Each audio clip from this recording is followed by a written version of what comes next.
Crap with Beth and Matt. Cut to Crap is the world's #1 no bullshit health and fitness podcast. Hello friends and no bullshitters, how the hell are you? This week we are chatting with Accredited RD Astrid Naranjo. We talk about how she got started as an RD and the challenges she faced in doing so. We also talk about PCOS and debunk some myths. Let's jump into it. Hello. Hi Astrid. How are you guys? How are you? Good morning in Australia. Good morning. How are awesome. you? It's been crazy busy, but I'm sure you get that, right? How busy are you these days?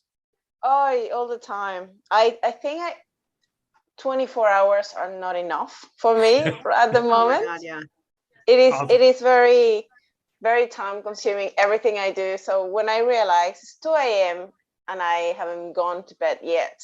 And I always tell my clients, guys, you should be prioritizing your sleep, but Right. I have no time and I end up just not sleeping so much. So I try to prioritize at least 6.5 hours, kind of my minimum.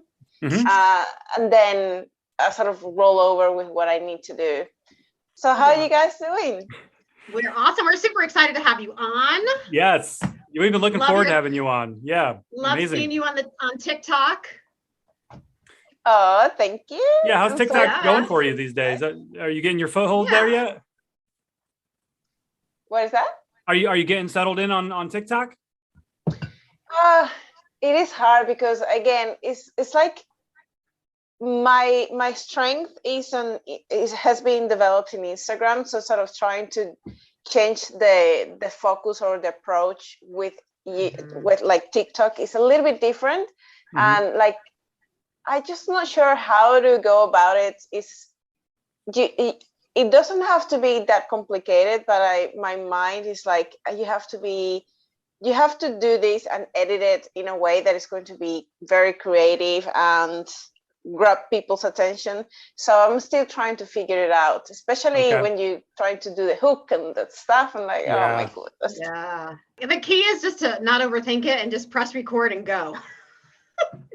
Totally. But you guys have, I think it's also like personality type. I am not someone who, I guess it's part of like, I'm not that like I don't know. I think my personality is so passive that probably people don't like being so passive. Gotcha. And it's I want to say my personality has been developed on the app, but I've definitely come out of a shell since being on the app. I'm a natural introvert, and you definitely I don't think you would see that in my content, but I'm definitely, it's outside of my comfort zone doing that, which is why part of the reason why I enjoy doing it. So and Instagram and TikTok are so different, right? If like growing on Instagram, except now they're kind of like Instagram's going into video, so it's like almost like you gotta like, okay, I guess I gotta do video now. Right? And I think my nature is also introvert. So when I even started, I never wanted to show up in my stories, especially because I have a background of like being very like into myself. And when I had to start showing up in camera and start doing these things, it's like, oh, now I have to be wearing makeup and like being a little bit more, have more presence, because you can just be yourself and just be natural. But at the same time, people are looking for an image on like a brand, and like I can't just wake up and like, hey, and like, oh, my hair, and like, I don't know. I think you have to have some presence. So it has made me sort of be a little bit more aware of how do I look in front of a camera, just being relatively looking decent, nothing crazy. I actually hate using filters or things that like are not going to show, are going to show something different that is not myself. But at the same time, I've been like, I think 2 years ago, I started really doing IG lives and like trying to incorporate that presence and chatting with people, trying to really get out of my sort of comfort and get out there without caring what people would say, because I always was worried, well, is my accent, I'm not like my natural language is not English. So when I started learning and talking English and speaking English with all the other people, like, oh my goodness, it's probably something people are going to criticize. I wasn't confident enough to just do it. And then I decided, you know what, fuck it. I'm going to do it. I'm going to just be myself. And if people don't like it, whatever. Yeah, exactly. Yeah. That's something we talk about a lot here on our podcast, is just being your true self and being authentic, and people resonate with that, and that's I love your content that you've been putting out on Instagram for so long now. I've been following you for a while on there, and me too. The infographics you've done and the rest of the BioLane team and everything. How long have you been working with Lane himself? This year is 1 year, almost 1 year and a half, 1 year and a month since last year. That's amazing. Nice. So Astrid, for everybody listening, can you give us a brief introduction to yourself, your background, what it is that you're all about?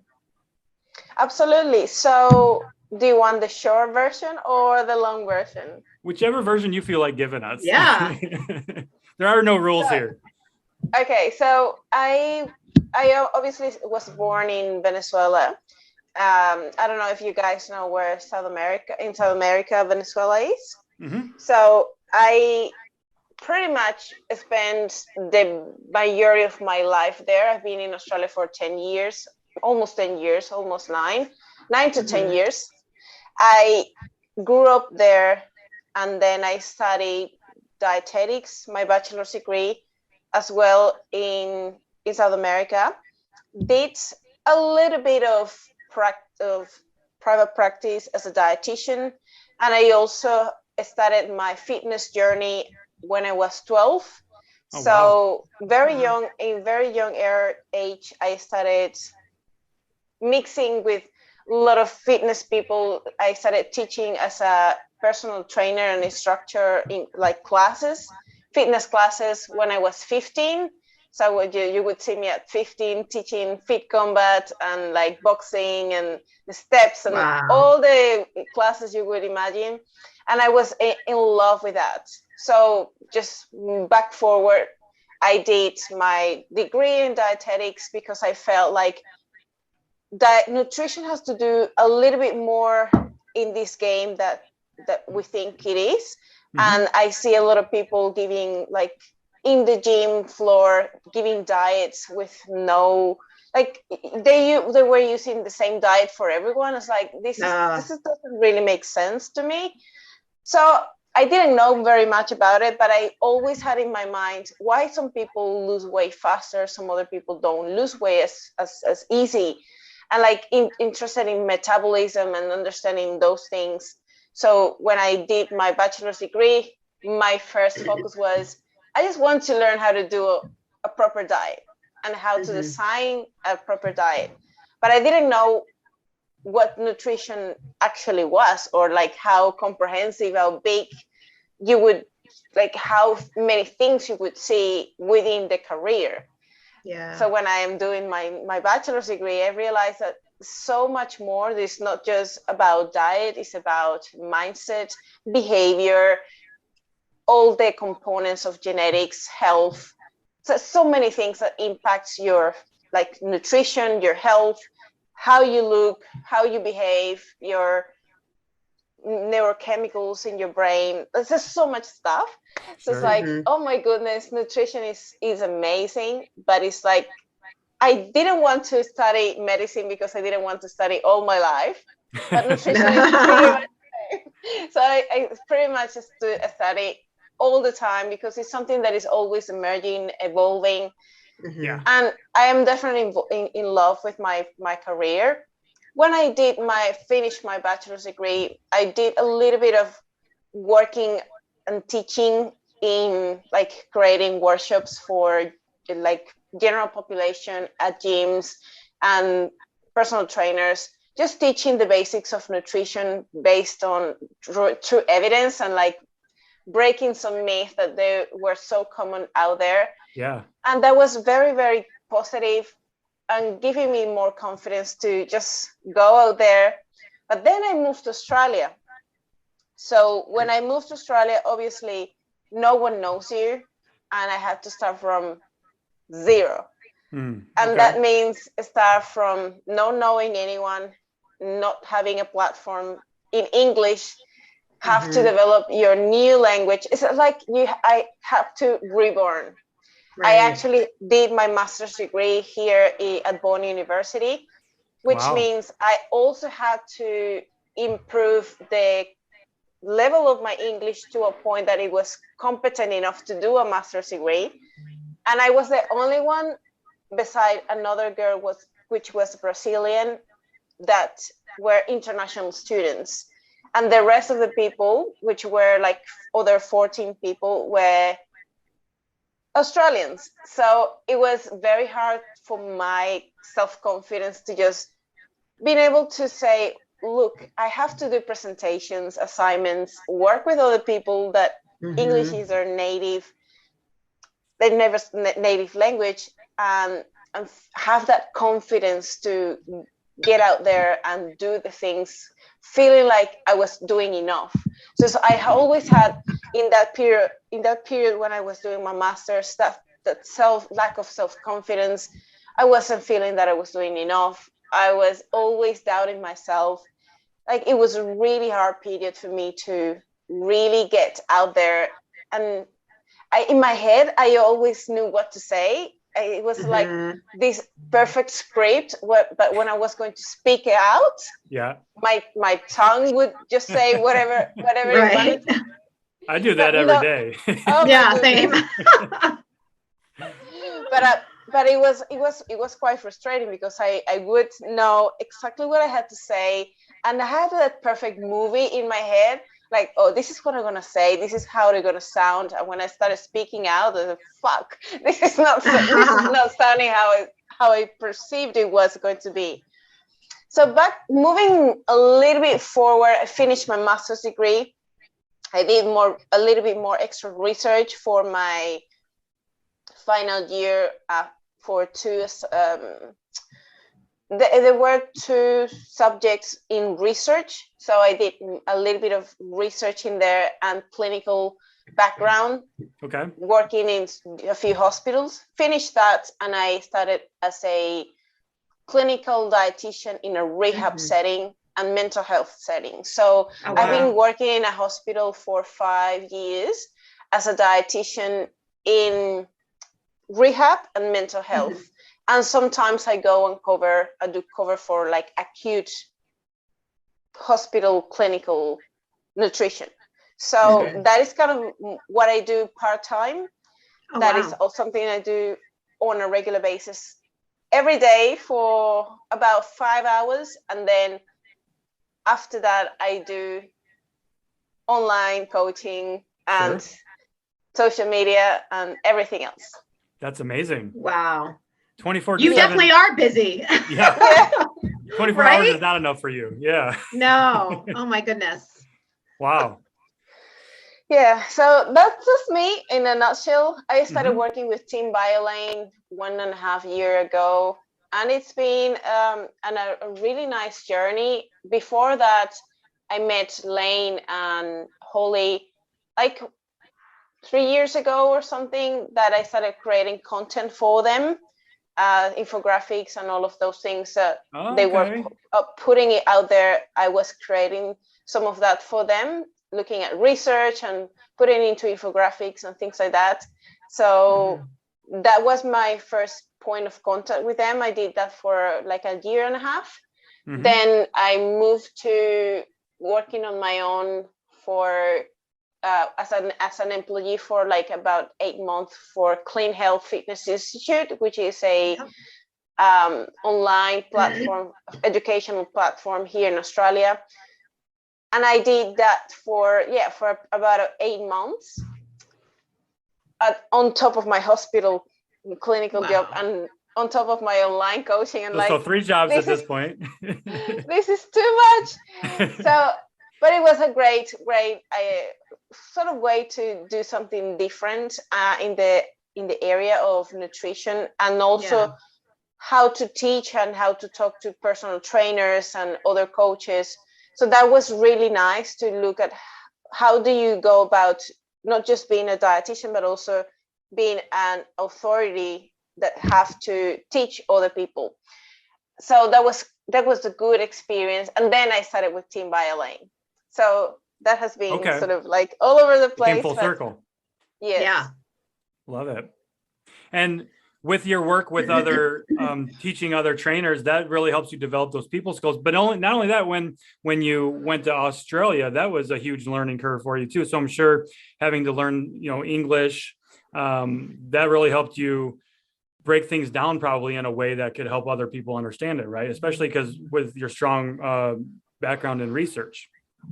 Yes, actually it was interesting because I always listen and hear from not just personal trainers, but even clients or people who follow me. How do you do to break things to such a simple way to explain them? And like I had to, first of all, because I need to always, it's been my style of understanding things to the most simple degree of of being something very basic. And I need to imagine and understand it in my head before I actually explain something. And I like the sciencey terms and stuff like that, but putting myself in the shoes of others, if I listen to a lot of different words that are sound very sciencey, but they have no real meaning because I don't understand them, I still don't get it. So it's like, okay, I don't really know. So I've realized that learning through analogies, through things that are very simple terms and examples, and you're not using necessarily very strong sciencey terms. And if you use them, you explain them as well. So you know, oh, that's what it means. So it's just giving that skills and teaching them everything they need to know from the very basics. And I've loved, and I think it's part of what I've enjoyed following a lot of people on social media as well, is utilizing analogies. So I love Mikey Stratel, for example. He always used such a great ways to explain things, and like, oh God, fuck, he's so amazing when he explains. And like, I'm one of his big fans when it comes to learning and explaining things. Yeah. And I realized this is the way I like to be teaching others, is utilizing very, very simple terms, easy nuggets that people can understand. And even for myself, because I just like to teach something very, very basic. It's complex, but teaching in a very basic stuff. That's how I feel like it is the best way to empower your clients and empower everyone who wants to step up their game in this nutrition and fitness confusion realm. Yes, keep it simple. Absolutely. For sure. I'm with you on that. I learn best if you talk to me like I'm a 9, you know. You don't, please leave out the crazy stuff. Just, like give me some, like you said, analogies that I will understand it then, get it. Absolutely. I think a lot of people are like that. For sure. Now, I understand that you know a lot about PCOS, and I feel like so many people have PCOS and are they always have this, idea that you need to get rid of all this stuff. You need to do low carb, or you need to have, a different diet than everyone. What is something that you can give or tell, our viewers, if they have PCOS, what they could do? Well, let's define PCOS first, because many people might not know what it is. So PCOS is polycystic ovary syndrome, and is a condition that seems to be quite relevant and very common in females, especially from the age, like probably after adolescence. You might find that there's a lot of increased diagnosis for PCOS. And generally, once they start their fertility period, they are at higher risk. But this is something that comes with their genetics, but usually is triggered or developed with other external triggers. that might incorporate or sort of activate those genes that are in that person. So it is mostly categorized as a endocrine or hormonal disorder, but at the same time seems to be affecting your hormones, your insulin resistant. In some people will experience, some females will experience insulin resistance. Not all of them. There are different types of PCOS, but you will find that a big majority that seems more common is the ones that have insulin resistance and have issues with obesity and weight management, and that population, which is the biggest one that seems to focus on dietary and exercise strategies to improve their condition. And there is a lot of research to support that nutrition strategies focused on improving dietary quality and protein intake and ensuring that you have a really good quality nutrition overall can help reduce symptoms of PCOS. So like hair growth, insulin resistance, fatigue, brain fog, all of those things that probably seem to be very common in PCOS women. Now, when we think about specifically one of the main concerns amongst women with PCOS and insulin resistance is being overweight and dealing with weight loss in order to improve their insulin resistance. So one thing that generally tends to be the first line of action is fat loss as an important approach for them to improve insulin resistance. And how you go about it is what we find in the media. Oh, you have to cut out bread and you have to cut out carbohydrates and go keto and maybe go vegan, just buy organic, because that is all chemicals that are affecting your health, and your PCOS is going to get worse if you eat sugar. And like there's so much myth out there, and there's a lot of misinformation, that when you speak with women with PCOS, they have no clue what to do. And they are just buying whatever program they get sold in Instagram or in this world of social media, just because they want to believe in something that can help them. They're desperate to feel better, but they have no idea what to do. So that is why I find that the social media and I'm trying to overcomplicate it again, because it is very simple in the sense that you need to just hit the basics. If you're overweight, let's lose at least 5 to 10% of your body weight, and that is going to straight away improve your insulin resistance. In addition to that, let's look at your protein intake. What is happening with that as well?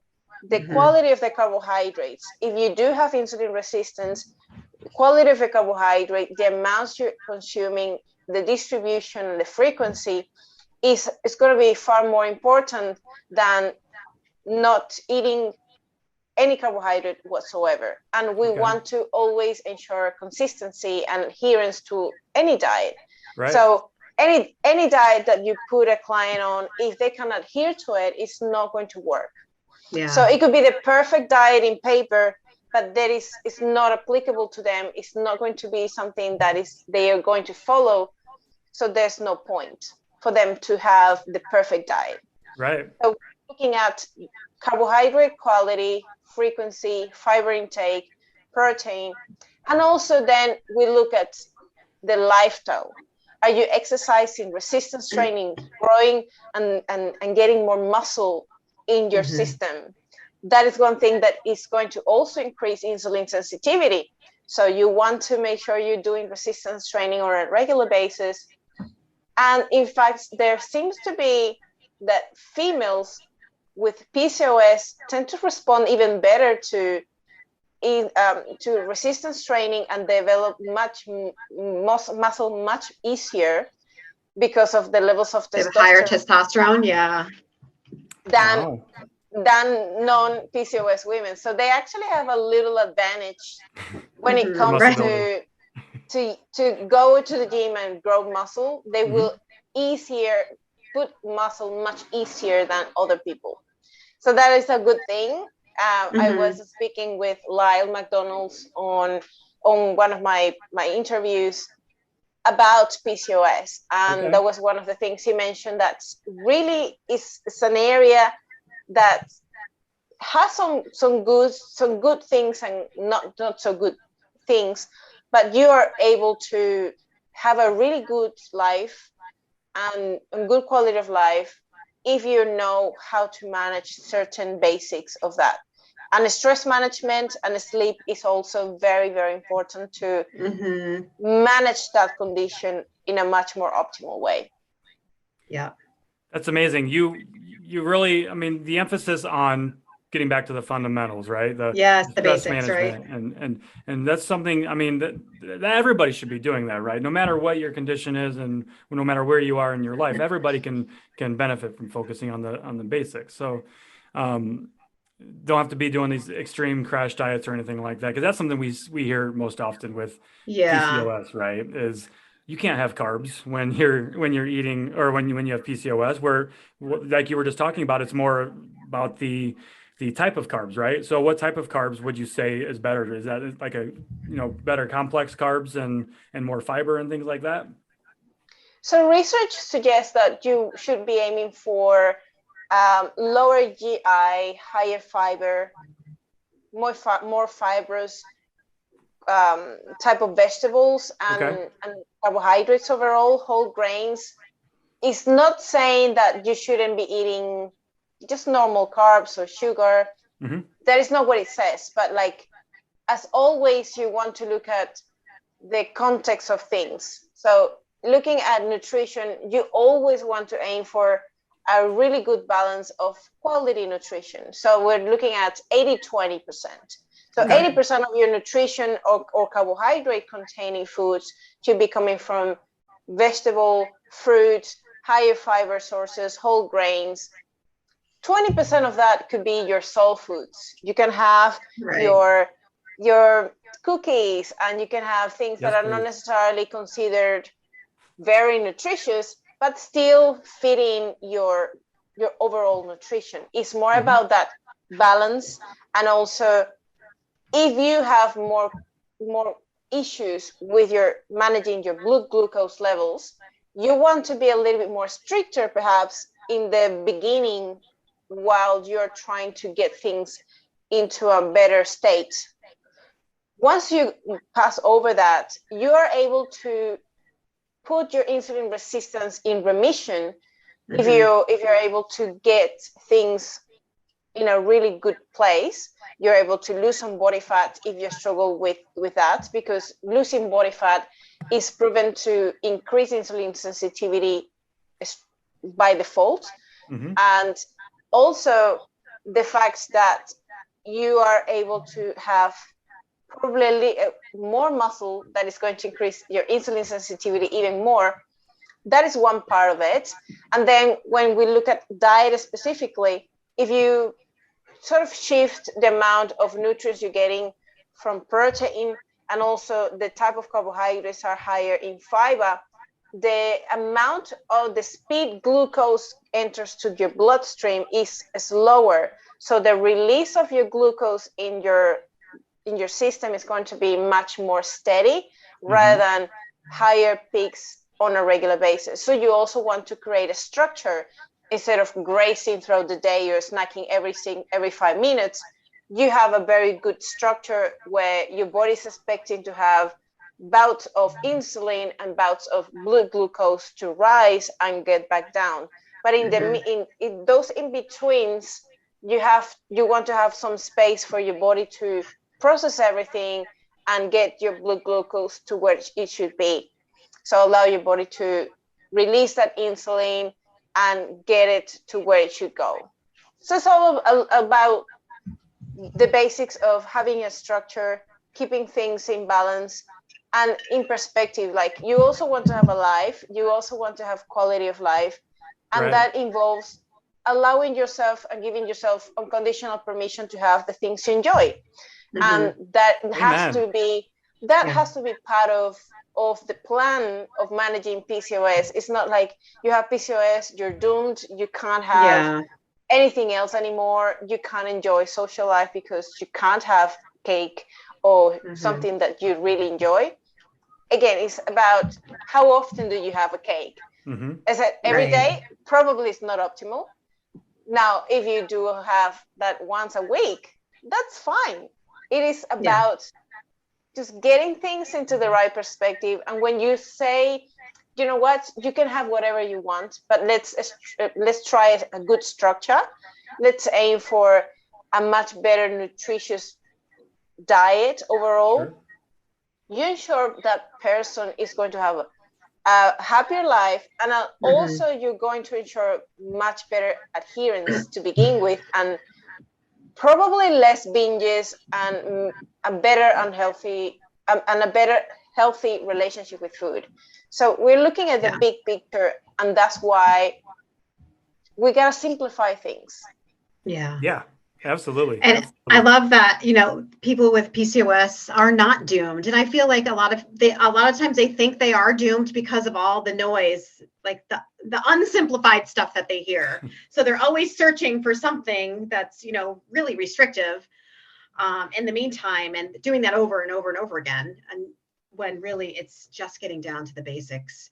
It may not be easy, but it's really, you know, not too off. And the main thing I find is trying to understand their baseline, where they at.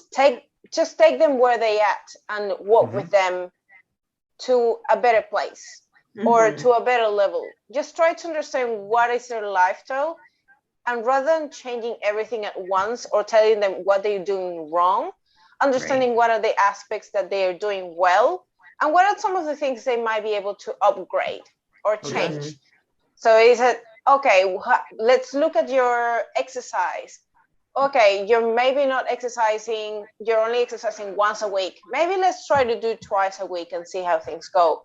Let's do less cardio and let's start adding a little bit of extra resistance training in your exercise component of that. How is your steps? Oh, you're doing 2,000 steps. Let's try to aim for 5,000 steps. Yeah. It's not like I'm going to recommend them to do 15,000 steps. Right. That kind of like crazy that stuff that we hear. Yeah. And then we look at the diet. All right. So you're eating about 10 grams of fiber a day. Why don't we try to up that to 20 grams a day? Let's see what are some of the things that have more fiber, just to increase that content. So rather than just telling them, oh, just eat more fiber, how do I eat more fiber? So by default, an easy way to eat more fiber is just to increase the vegetable intake, the whole grain. So you start selecting carbohydrate sources that contain more fiber in them, whole grain bread, whole grain pasta, brown rice or basmati rice. You can actually use and boil potatoes and put them in the fridge, same as pasta, and that heating, cooling creates resistant starch that acts as a fiber as well. So there are so many ways to get fiber intake, as long as you teach them how to do it. And then you look at their diet overall, like let's try to have a little bit more structured diet. Have breakfast. Don't skip breakfast if you're binging at night to begin with. So have your fucking breakfast, have lunch, have dinner, and try to have some snacks in between if you feel like that is going to help you. I am not a very proponent of having too many snacks. Okay. But if you want to, it just depends on what your lifestyle looks like and what do you prefer. I personally prefer to have more calories assigned to my meal, so I can have a huge meal rather than like snacking in between. If you want to have something in between, have something that has no calories or very low calories, so you can have much more budget for the meal times that you're gonna have. Yeah. And that's keeping it simple. Yeah. I was just talking about that today in my stories. I'm like, you guys always ask me about snacks. You guys are not eating enough meals. You have to have bigger meals. Like coffee is not breakfast. Have some protein in the morning, you know, and this is why you want to snack at 3 o'clock and eat the house down, because you're not eating big enough meals. I totally agree. And that's a really viable strategy too, is front loading your calories earlier in the day, right? Because then that's going to make, first of all, hitting your calorie goal a lot easier. It's going to make hitting your protein goal a lot easier. And like you already said, Astrid, it's going to help with those late night binges too, because you've been adequately fueling your body throughout the day. And me personally, like, I'm not a huge snacker, but if I do want to snack, I almost always go for a protein snack just to help me reach that protein goal. Like before this podcast, I had a protein shake and a banana, and that's going to hold me over until it's time for me to eat here in a couple of hours. And now I'm going to be hitting my protein goals a lot easier too. So I always teach my clients to start loving their protein a little bit more, because believe it or not, I don't know if it's only females, even males. I haven't had much challenges with male clients to get their protein, but with females seems to be such a big barrier for some to have more protein. Like, let's try to do a little bit more. Like, I always try to understand what the baseline is, and if they're eating less than 100 grams of protein, that's my first flag to say, you need to eat at least 100 grams, no less than that. Like, that is a non-negotiable. And obviously try to incorporate ideas to how to get there. It is the one big challenge for so many. So it's trying to get things that are a little bit more accessible, and understand that it doesn't have to be always chicken breast, it doesn't have to be always tuna or beef or meat. There are other things that you can have, but I don't want you to be eating all the time protein bars, because that is not necessarily the best protein source. And that is not just protein. It's like, for me, protein bars are like candy bars. I was gonna say they're like glorified candy bars. They really are, just as high protein. And I'd rather have a candy bar than a protein bar, right? It's like, exactly. Stop having they taste horrible. They are. It's like chalk. Now, I prefer a Kit Kat. Kit Kat. I'm a Snickers guy. I'm a Snickers guy. I do love a Kit Kat, or Twix too, actually. Yeah. I actually been doing a ritual, not a ritual, but like if I am craving for something, and that is probably once a week or every 2 weeks, I take 2 little bars of Kit Kats before bed, and I do like a time of mindful eating. And like I actually take the bar and I smell it, taste it, chew it, and oh my goodness, it's so pleasurable. And it's only 2 little bars. It's like the little ones. Yeah. And I do that, and like I see the sky and all that. Like, it's so amazing, the experience when you do mindful eating. And I'm allowing myself to have it and enjoy it and taste it. And I've been teaching that in my stories, and I've seen people trying to replicate. Well, I'm going to have my pre-bed snack and have that mindful eating session. And that has been very powerful for some that struggle with binge eating, just giving themselves permission to have something they really like at any time they want. Like after 6 p.m., fuck yeah, you can go and eat whatever you want. It doesn't matter the time you eat it, as long as it fits within your calories, if you're in a fat loss phase. Or you're not overindulging in those things. Sure. So like 2 little Kit Kats, if that goes over my calories, I just deduct it from the next day. I don't care. I just give myself permission to enjoy it. Yeah. And that is something very powerful that helped me a lot with my eating disorder. I did have an eating disorder in my past. I struggled with bulimia, and one of the things I found that was very challenging for me was allow myself to eat things that weren't healthy. quote unquote healthy. I felt like eating any kind of sugar containing foods or chocolate or these soul foods were prohibited to me. And I would have periods where I would eat something and just binge on it on a regular basis. Like I remember coming to Australia the first year, I started eating peanut butter. I never gave myself permission to eat peanut butter in the first place. Then I had this obsession that I was eating a jar literally every day. And I was avoiding eating anything else just to save calories to eat that. But I was hungry all the time because that is not filling. So I would still binge on other stuff. And I was obviously putting on weight. And I was obviously acknowledging that I was struggling with that. But I didn't know how to go and avoid that behavior because I was creating that pattern. And I was a dietitian. So I already struggled with that, being a dietitian, but I had other things going on in my head at that point in time. So I was using that emotional eating as a coping mechanism to find a little place for me to escape when I was struggling. But at the same time, I know I could have done better, but I just didn't. I didn't know how to exit.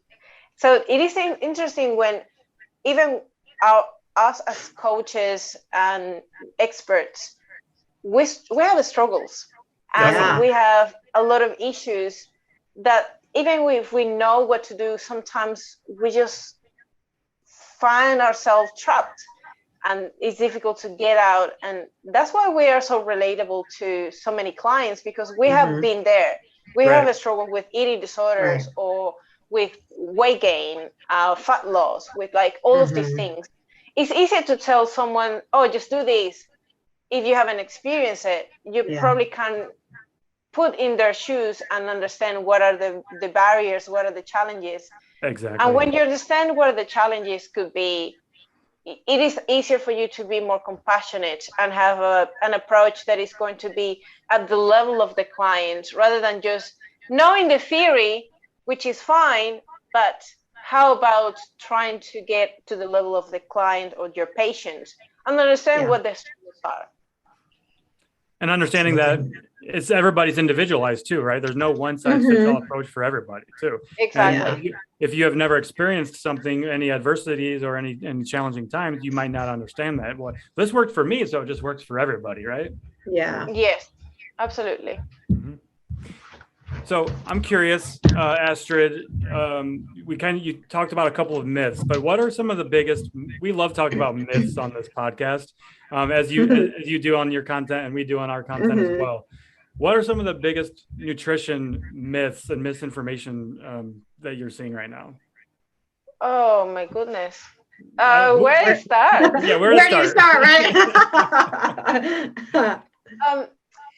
I think lately what I've been looking, I think it just repeats over and over, blaming carbohydrates for obesity and insulin, like insulin is the bad guy. Oh my God. I continue to see that still nowadays, or like protein is bad for your kidneys, and that protein is even bad for you for longevity.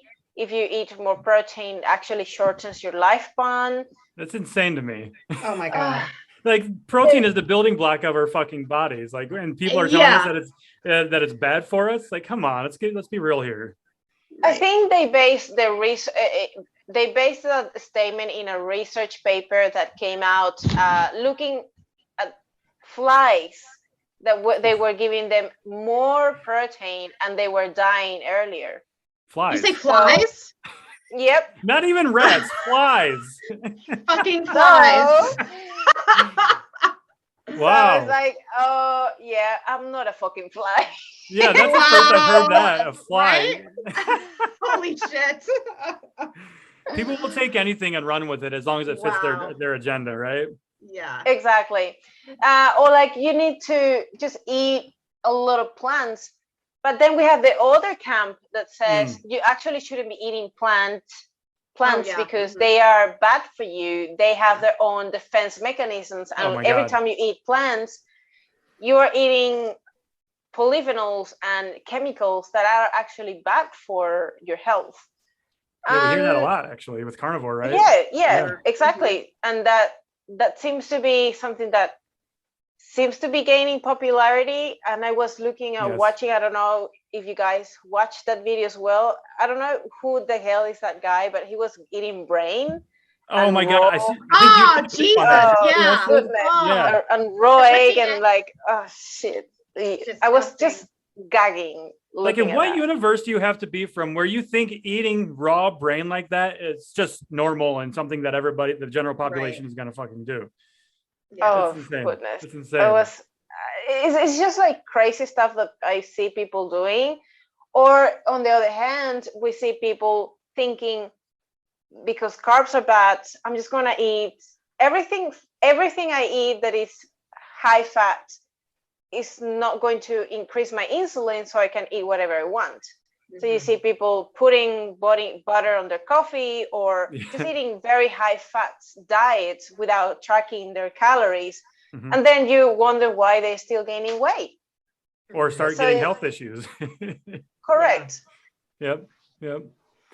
Absolutely. Something common I think we see. Go ahead. But I still see like many more about like soy. You can't have soy because you will get man boobs.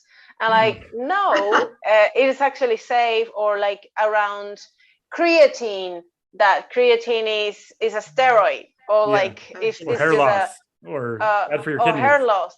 Yeah, correct. So creatine is another one that I think it gets a lot of backlash.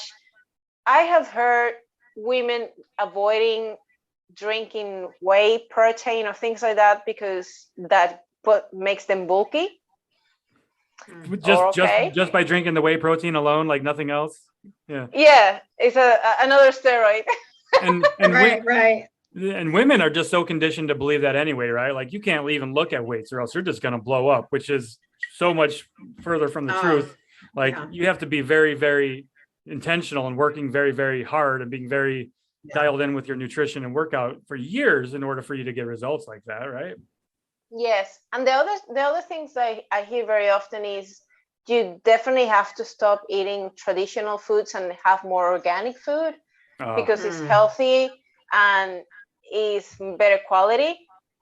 In fact, there are some slight differences, and you might find that some foods that are organic labeled probably could be a little bit higher in nutrient quality, but when you run statistics, they are not significantly different, but the price is very different.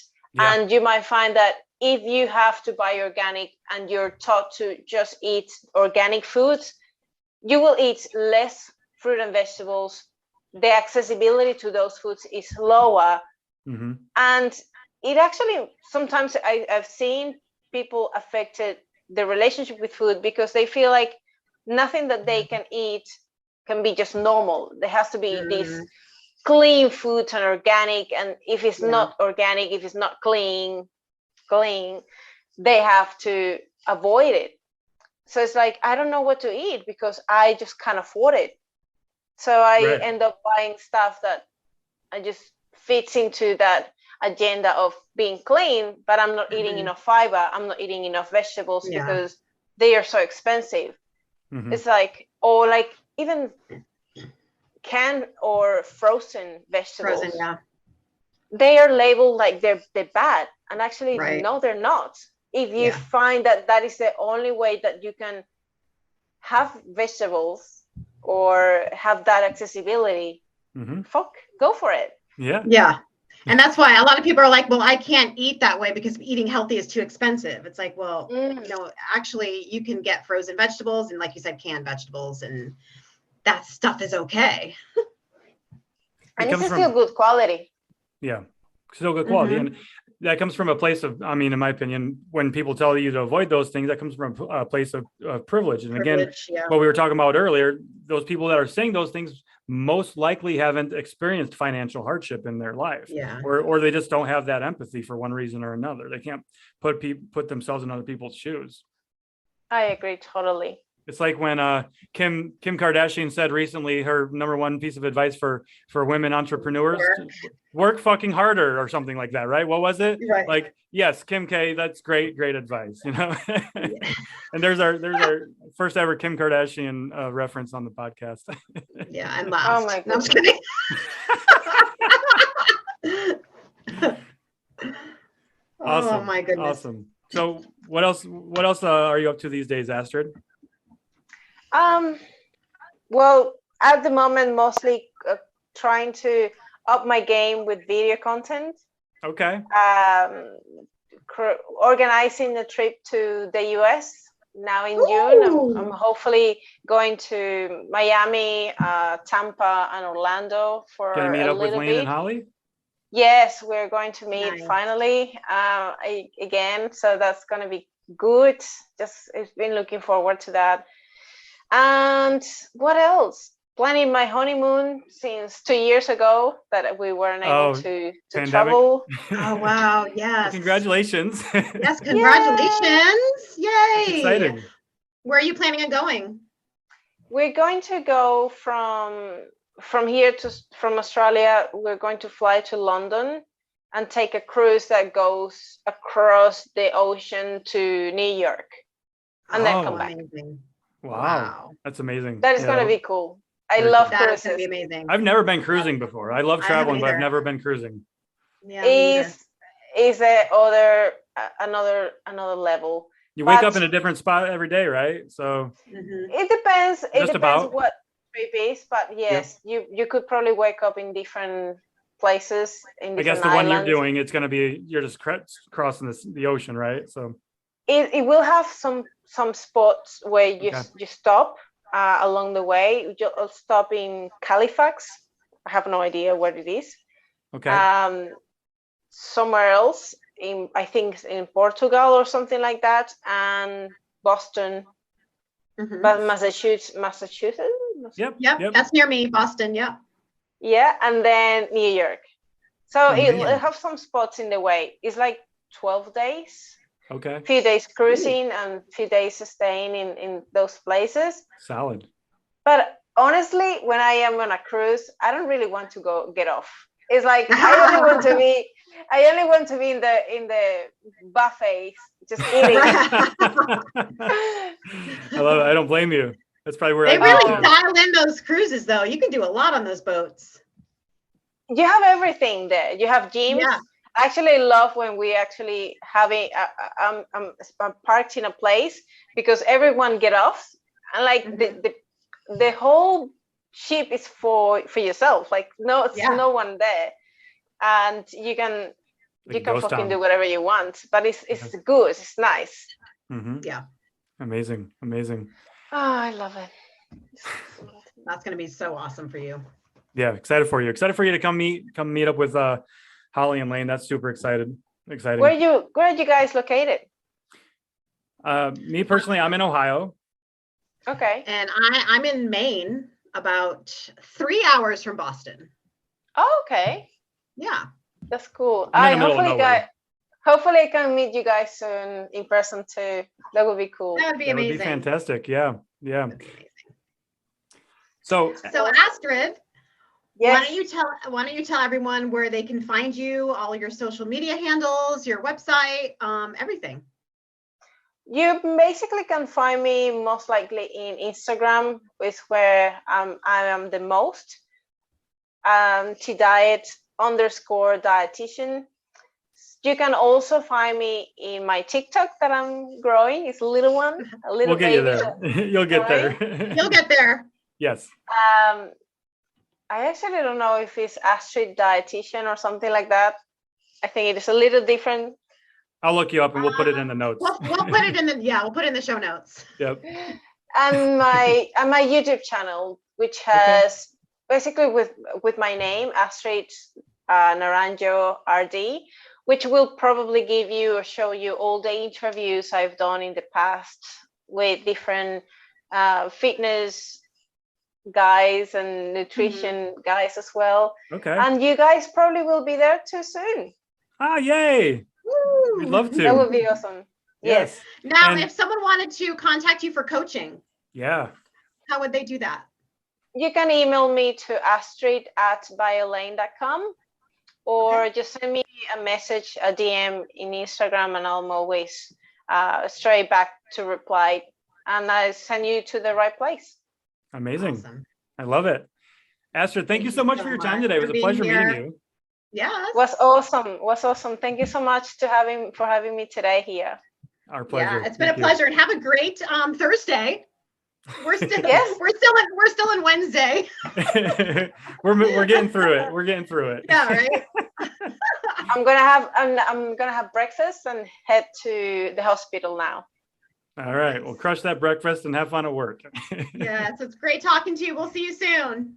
See you soon, guys. Bye-bye. Bye. Bye. Thank you. Thank you. All right, Beth. That was I fucking was love that awesome. episode. Yeah. I love was Astrid. amazing. She's a wealth of knowledge, and She I love really that is. she talked about PCOS. Mhm. So if you are listening right now, take some nuggets from Astrid. A lot of good golden nuggets in there, and Mhm. I just love the emphasis on honestly just lifestyle, right?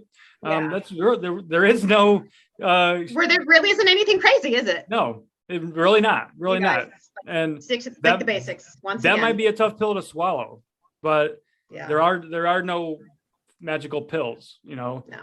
That's why we emphasize this shit so much with lifestyle. Focus on the basics: Yeah, stress management, you know. sleep, nutrition, hydration, move a little bit more. Let's do something we enjoy. Right. Work on our mental health. Like, It's not there's nothing crazy. You don't need to do keto, carnivore, and freaking give up your life because you have PCOS. no matter Yeah. who we get on this podcast, no matter if they're a registered dietitian or what expert they are, that's the reoccurring theme, right? It's Mhm. lifestyle, building healthy habits. Yeah. And it's like most likely that there's some things that you need to change, but that doesn't mean it's going to be easy, right? Yeah. Because it's the hardest thing to admit is that you actually know that you need that there are some things that you need to be doing. Being real with yourself, it's hard. Right. And that's another reoccurring thing that we have here. Get fucking real with yourself. Yeah. Stop bullshitting yourself. You need to move better. You need to drink more water. You need to get some fucking sleep. You need more fruits and veggies, and you need more protein, because a lot of you guys are not fucking eating your protein. I don't know where you're eating, but you're not eating protein. Not at all. And I wanted to add on that when she was talking about that a little bit. And I think for women, I don't know, the struggle with protein is just because women are so conditioned to believe that they need to be eating these low calorie diets, and that makes your protein go down as a result of that. But not only that, there's that common myth that she kind of touched on with whey protein is that's going to make you bulky, right? As a woman, right. Which is it's stupidest fucking myth ever. And there's more to protein than just meat. Okay, I hear that. I don't want to eat meat. It's like, well, you don't have to. There's like other protein sources. Like legit, look on Google and you can find a plethora of protein. You Google everything else, but you don't Google protein sources. So, tell us why you do that, right? Right. Somebody please tell us. Please. Please. It's like, please. And why are you eating 60 fucking grams of protein a day? And it's insane. It's like, what are you fucking eating? Yeah. You're afraid of carbs, but you're not getting any protein. Right. So. Yeah. Then we have keto, right? Because that's where all the fat's coming from. So you got to be eating something. Those are your 3 fucking macronutrients. If you're not eating those, what the fuck are you eating? Yeah. What? Water? Like eight avocados a day. A lot of people aren't even getting water. Right. Yeah. So dehydrated. Drink your water. We're chronically fucking dehydrated. Which is, I love how much I wish people could see our videos more often, because we're just always pounding water on this podcast. Oh man, like by the end of these, I'm like, whoop, all right. Gotta run. I started taking the creatine. I saw your story. So I'm on day 3. I'm Okay. on day 3. I've noticed I'm peeing a lot. Interesting. But it could be because I'm upping the water. Okay. Because you're adding the creatine, right? Yeah. Yeah. But other than that, no adverse reactions, because No. Did you get, by any chance, did you get first form creatine? I can't remember if I sent you some. I did. Yep. So I've been on that for what, like 2 weeks now. I think I've had that, and because I couldn't find it around here locally, so I'm happy that you hooked me up with that. Yeah, absolutely. Yep. So far so good. We'll see. Good. That's exciting. I'm excited for you. It really is. It really is. And that's a question we get asked a lot about too, is creatine, right? Yeah. I just had a question on that on my story the other day. I think it was like, as a 49-year-old woman, like, is it beneficial for me to take creatine? And the answer is like, fuck yeah, it's beneficial. Yeah. Like, and you know what, especially 49, brain health, I would say alone, because function. I know for me, like my brain fog is part of like menopause. And sometimes like I'll forget things in the middle of talking. Yeah. It's like what happened. So hopefully that'll, start helping with that as well. Totally. And especially, as we start aging, 49, getting in our 50s and 60s and things like that, creatine is going to, first of all, if you're lifting weights, it's going to help you build lean muscle mass. It's not going to make you build muscle on its own, but if you are lifting weights, it's going to help you build lean muscle mass, but if it's also going to help you retain muscle mass and bone density as well as we age. Yeah. Which is super important. Very fucking important. Sarcopenia and osteoporosis are real, you guys. Yep. We don't say just to strength train for the fuck of it. We don't want you guys to be me. That's not what we're telling. Yeah, I mean, we want you to be able to live a long, healthy life. Yep. There's our agenda. We don't want you to fall and break something.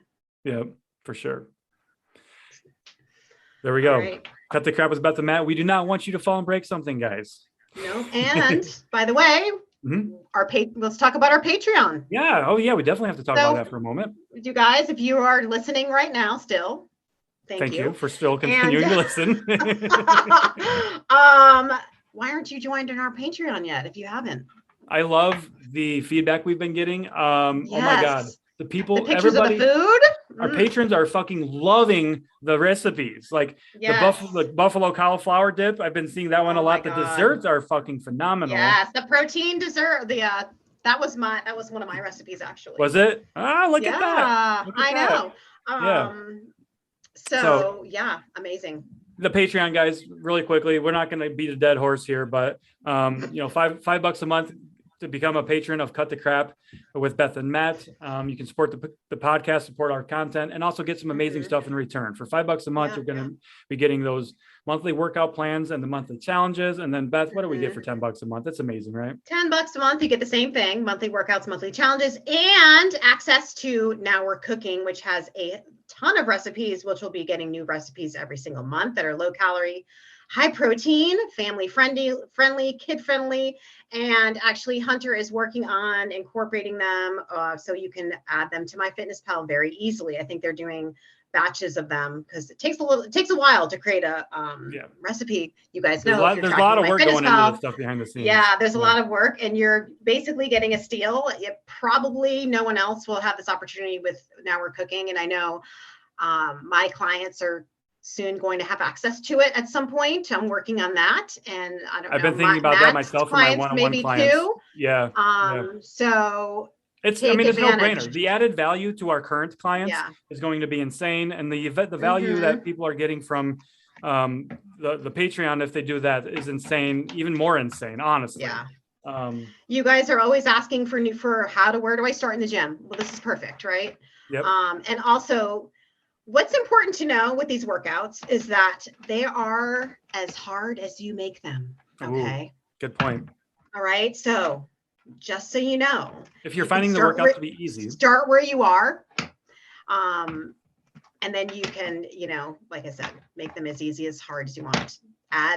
Use your weights. You use those weights. If you're blowing through them in freaking seconds, you're not going hard enough. And I think that's a mindset thing too, honestly, because we're so conditioned to believe that we need to be doing like these supersets and circuits and fucking burpees and fucking Bosu squats and all these other bullshit. But really, we just need to focus on the fundamentals, which is what we talk about all the time here.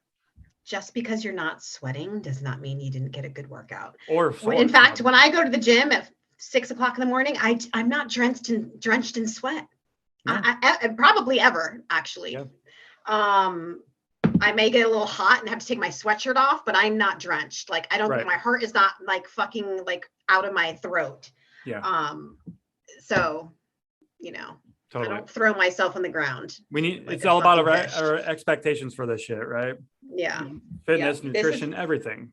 This is called programming for progressive overload. So, and you are getting, your workouts will be built off each other each month. So you're going to get stronger at the ones you're doing consistently. We're not going to change the workouts up you're on not you every doing, week. I think I got a few questions asking, will they be different every week? No, they're going to be different every 4 weeks. That's how you get stronger. That's how you build muscle. Right. Not by you don't changing build up your muscle workouts by every doing week. fucking a different workout every day. That just Absolutely. doesn't happen. Yeah. Okay. If your workout program is boring, that's a very good sign, honestly. Yeah, exactly. It's supposed to be boring. Yep. 100%. But I'm looking forward to the next to May. I've already been thinking about what we can do for May. So it'll be fun. It'll be fun. I'm looking forward to it. So yeah, I gotta say really quickly here too. I'm very pleasantly surprised by the amount of people that took advantage of the Patreon so far. Like I didn't know what my expectations should be, so I went into it without any essentially, and I'm very fucking pleasantly surprised. I love the amount of support that people have been showing it. Yeah, for sure. So thank you. So thank you awesome. to everybody that's become a patron of ours. Thank you guys. That's been thinking about it, or thank you to everybody that shares our content and the podcast and everything else as well. Keep we truly doing it. Appreciate it, you guys. Yep. Yeah. Good way to end the show, right? Yeah. See you later, guys. Bye. Peace out.